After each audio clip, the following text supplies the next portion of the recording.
পৃথিবীতে মানুষকে আল্লাহ যত নিয়ামত দিয়েছেন, এই 3.5 হাত বডির ভেতরে গুরুত্বপূর্ণ নিয়ামত 5টা। কয়টা? 1 নম্বরে যে কথা বলতে পারছি, এইটা।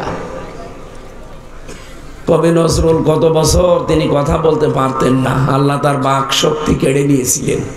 এই জন্য দুনিয়ার কোনো শক্তি নেই যে আপনাকে কথা বলাতে পারে।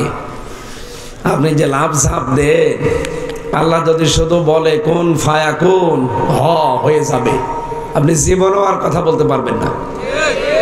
বিজ্ঞান এখন এই কণ্ঠ নিয়ে প্রমাণ করছে, এই কয়েক ইঞ্চি জায়গা থেকে যে কথা বের হয়, 27টা ধাক্কা লাগার পর একটা কথা তৈরি হয়।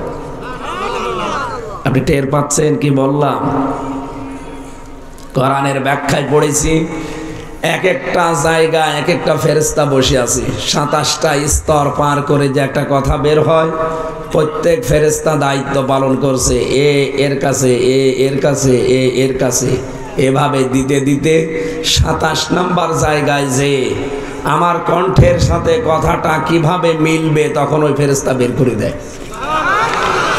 যদি পৃথিবীর সবার কণ্ঠের স্বর একরকম হতো, আর এই রাত 12টায় বাড়ি যেয়ে যদি আমি ফারুক আজম সাহেবের বাড়িতে সালাম দিতাম, ম্যাডাম যদি খুলে দিত দরজা, বাবা শাহজালাল সব হালাল হয়ে যেত না?